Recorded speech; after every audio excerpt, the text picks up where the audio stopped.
Bienvenue dans cette nouvelle édition du 12-15. Au sommaire de l'actualité, un 1er mai très politique au Sénégal. À un an de la présidentielle de février 2019, près de 3000 personnes ont défilé à Dakar sur le thème « Unis pour des salaires dignes et décents ». Ce défilé a été organisé par les centrales syndicales.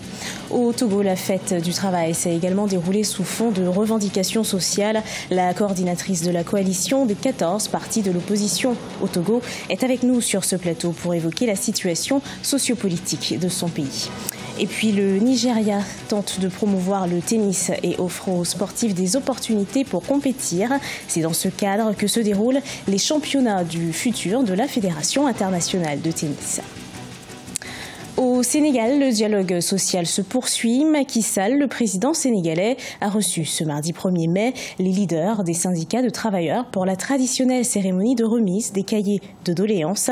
L'État, les employeurs et les travailleurs sont parvenus à relever le salaire minimum interprofessionnel garanti et le salaire minimum agricole garanti. Inchangé depuis 1996, le salaire minimum garanti va connaître plusieurs revalorisations à partir du 1er juin 2018. Ibrahima Djoumaba.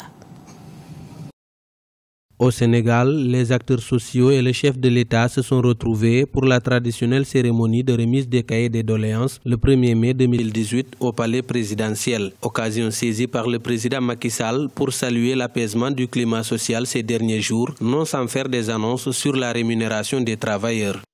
Ce protocole va porter progressivement le SMIC à partir de juin prochain à 52 500 francs, avant d'être relevé à partir du 1er janvier 2019 à 55 000, puis à 57 859 francs en décembre 2019. Il nous faut juste chercher à concilier vos revendications avec les moyens budgétaires disponibles au regard des impératifs de développement de notre nation. Les représentants des travailleurs ont magnifié les accords signés avec les enseignants. Ils appellent cependant le chef de l'État à œuvrer pour des solutions durables face aux revendications syndicales. Même s'il y a des efforts à faire de la part de l'État, les syndicalistes ont salué les efforts du gouvernement.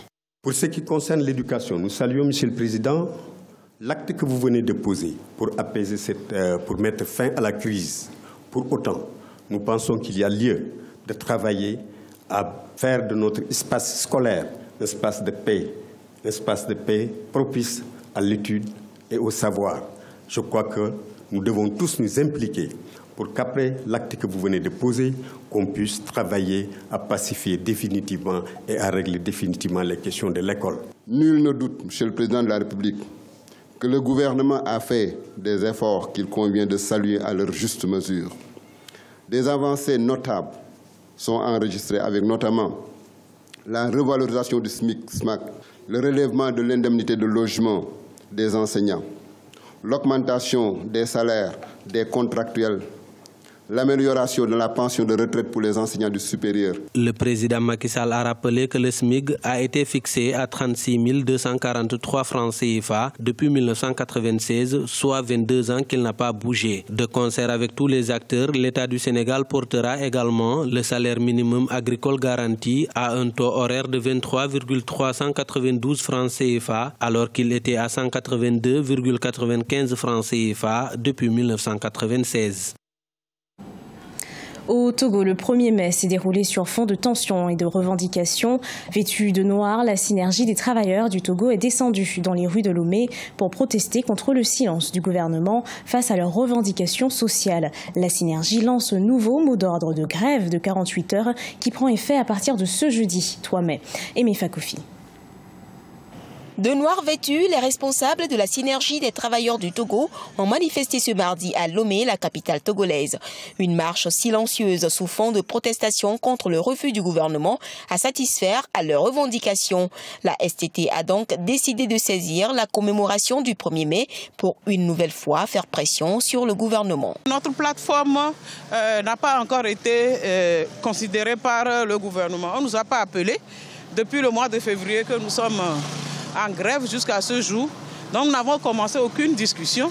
Donc c'est cette frustration, disons, et ce mécontentement que nous avons voulu exprimer par le Noir. Aujourd'hui, nous projetons de continuer les mouvements et demander au gouvernement d'ouvrir la table de négociation. Si la table de négociation s'ouvre, nous allons concerter la base et observer la table, voir ce que cela peut donner. Si ça ne donne rien, on prendra acte et on verra encore ce qu'on va faire. La synergie des travailleurs du Togo réclame depuis plusieurs mois le redoublement de la valeur indiciaire, la restauration de l'indemnité de départ à la retraite et réitère son soutien aux revendications des différents secteurs de l'administration publique. Nous sommes au ministère de la fonction publique, le ministère maire, le ministère employé de toute cette administration publique. Nous, à notre niveau, nous réclamons les primes de rendement et une prime de 13e mois. Mais pour la synergie prône pour l'amélioration des conditions de vie de tous les travailleurs togolais. La marche de la STT a chuté au Palais des Congrès de Lomé où d'autres travailleurs togolais célébraient la journée du 1er mai en présence du ministre de la fonction publique et des membres du gouvernement. La synergie des travailleurs du Togo face au silence du gouvernement suite à ces revendications sociales entend observer à nouveau une grève de 48 heures à compter du jeudi 3 mai 2018. Brigitte Adja Bagbo-Johnson, la coordinatrice de la coalition des 14 partis de l'opposition au Togo, est avec nous sur ce plateau pour évoquer la crise sociopolitique que traverse son pays depuis plus de 8 mois. Bonjour, merci d'avoir accepté notre invitation. C'est moi qui vous remercie, madame. Merci. Alors, nous l'avons vu dans le sujet, les travailleurs ont décidé de défiler en noir. Quel message ont-ils voulu faire passer à travers cette symbolique ? Je voudrais dire que c'est la première fois que ça se voit dans l'histoire du Togo. Il y a eu des soubresauts en 2013, où on a vu pour la première fois les fonctionnaires manifester. Mais cette fois-ci, ça fait 3 mois que cette crise sociale dure et ils ont voulu exprimer au régime de manière très claire que au gouvernement, oui. Au gouvernement qu'ils entendent faire considérer leur plateforme qui est constituée de points tout à fait légitimes. Mais quel message ont-ils voulu faire ressortir en s'habillant tout de noir? Ça va mal, il n'y a pas de quoi. Il n'y a pas de solution? Si, les solutions existent. Et c'est au gouvernement de les fournir. Mais malheureusement, ils donnent l'impression de ne pas comprendre. Ils jouent à l'autiste. Ils entament justement, à partir de ce jeudi, 3 mai, une grève reconductible. Est-ce que cette mesure peut faire avancer les choses pour le Togo? Mais dans un pays démocratique, entre guillemets, mais c'est la seule arme dont les travailleurs disposent pour faire entendre raison au gouvernement. Vous avez vu tout à l'heure au Sénégal, on a bien vu que le président Macky Sall a fait des propositions qui ont calmé les travailleurs. Au Togo, je dois vous dire que tous les secteurs sociaux de base sont en crise.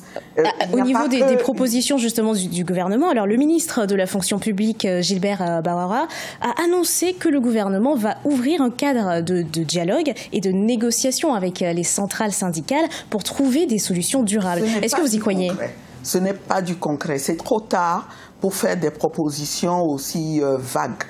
Les travailleurs veulent aujourd'hui du concret après 3 mois de manifestation. Il en faut plus pour les calmer. Et quelle solution serait viable pour vous? Mais écoutez, nous avons vu tout à l'heure qu'il y a eu des propositions qui ont été faites et qui ont été étalées dans le temps. Le gouvernement togolais peut prendre l'exemple du gouvernement sénégalais et dire voilà ce qui est concrètement faisable immédiatement, à moyen terme, voilà ce que je peux faire encore et à long terme, voilà ce que j'ai pour vous. Mais je voudrais vous faire observer que tout ça montre que le Togo va mal. Il n'y a pas que les travailleurs qui ont des problèmes. Ça concerne, selon vous, différents domaines, différents secteurs. Ça concerne différents domaines, y compris le domaine politique. C'est pour ça que les Togolais veulent en finir avec ce régime. Mais en tout cas, c'est un régime qui ne s'occupe pas des secteurs sociaux de base, mais aussi qui viole les droits de l'homme. À l'heure où je vous parle, au moins 60 personnes sont en prison, parmi lesquelles des responsables d'organisations de la société civile, Joseph. Mais en tout cas, c'est entendu. Johnson. Le message est passé. Merci, merci beaucoup à vous d'être venu. Je vous en prie. Merci. Je vous en prie. Du sport pour terminer cette édition. Jusqu'à la fin du mois de mai, le Nigeria accueille les championnats du futur de la Fédération internationale de tennis. L'objectif est d'aider les joueurs locaux à se qualifier pour des tournois mondiaux de niveau supérieur. Une trentaine de joueurs de différents pays y prennent part. Ibrahima Djoubaba.